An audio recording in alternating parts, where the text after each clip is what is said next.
PMC പദ്ധതിയിൽ ഒരു സുപ്രധാന തീരുമാനം സംസ്ഥാന മന്ത്രിസഭാ യോഗം കൈക്കൊണ്ടിരിക്കുന്നു. 4 അംഗ ഉപസമിതിയെ തുടർ നടപടികൾ തീരുമാനിക്കാൻ നിയോഗിച്ചു. വിദ്യാഭ്യാസ മന്ത്രിയുടെ നേതൃത്വത്തിലാവും ഈ ഉപസമിതി എന്ന പ്രത്യേകതയുണ്ട്. പദ്ധതിയുടെ തുടർച്ചയടക്കമുള്ള കാര്യങ്ങളിലായിരിക്കും ഈ ഉപസമിതിയുടെ തീരുമാനമുണ്ടാവുക. VV അരുൺ നമുക്കൊപ്പം ചേരുന്നുണ്ട്. അരുൺ, ആരൊക്കെയാണ് ഉപസമിതി അംഗങ്ങൾ? ഈ ഉപസമിതി പ്രധാനമായും തീരുമാനിക്കുക ഈ PMC തുടരണോ വേണ്ടയോ എന്ന കാര്യമായിരിക്കും. അത്തരം പരിശോധനയാണോ നടത്താൻ പോവുക?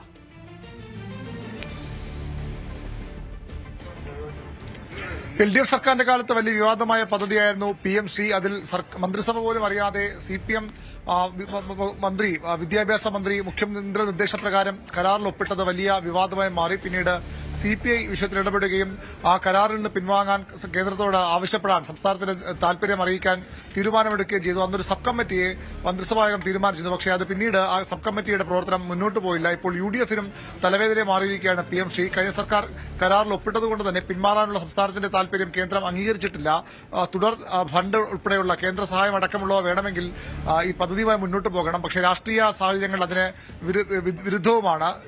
കേന്ദ്ര സർക്കാരിന്റെ PMCക്കെതിരെ വലിയ വിമർശനം അന്ന് UDF അന്നത്തെ പ്രതിപക്ഷം ഉന്നയിച്ചതാണ്. ആ സർക്കാർ അധികാരം വരുമ്പോൾ എങ്ങനെ പദ്ധതിയുമായി മുന്നോട്ട് പോകും എന്നുള്ളതാണ് ചോദ്യം. പക്ഷേ പൂർണ്ണമായും പദ്ധതിയിൽ നിന്ന് പിന്മാറാനും സർക്കാരിന് കഴിയില്ല. ആ സാഹചര്യത്തിലാണ് മന്ത്രിസഭാ യോഗം ഇന്ന് ആ വിഷയം ചർച്ച ചെയ്തത്. അതിലൊരു സബ് കമ്മിറ്റിയെ, മന്ത്രിസഭാ ഉപസമിതി, വിദ്യാഭ്യാസ മന്ത്രി N ശംസുദ്ദീൻ അധ്യക്ഷതയിൽ മന്ത്രിസഭാ ഉപസമിതിയെയാണ് മന്ത്രിസഭായോഗം തീരുമാനിച്ചത്. ഉന്നത വിദ്യാഭ്യാസ മന്ത്രി Roji M. John, PC Vishnunath, M. Liju എന്നിവരും ഉപസമിതി അംഗങ്ങളെന്നാണ് ലഭിക്കുന്ന വിവരം. ഈ സമിതി ഇതുമായി ബന്ധപ്പെട്ട തുടർ സാഹചര്യങ്ങൾ പരിശോധിക്കും. കേന്ദ്രത്തിന്റെ കടുത്ത സമ്മർദ്ദം സംസ്ഥാനത്തിന് മേലുണ്ട്. അത് വിദ്യാഭ്യാസ സെക്രട്ടറി റിപ്പോർട്ടായി സർക്കാരിന് നേരത്തെ നൽകിയിരുന്നു.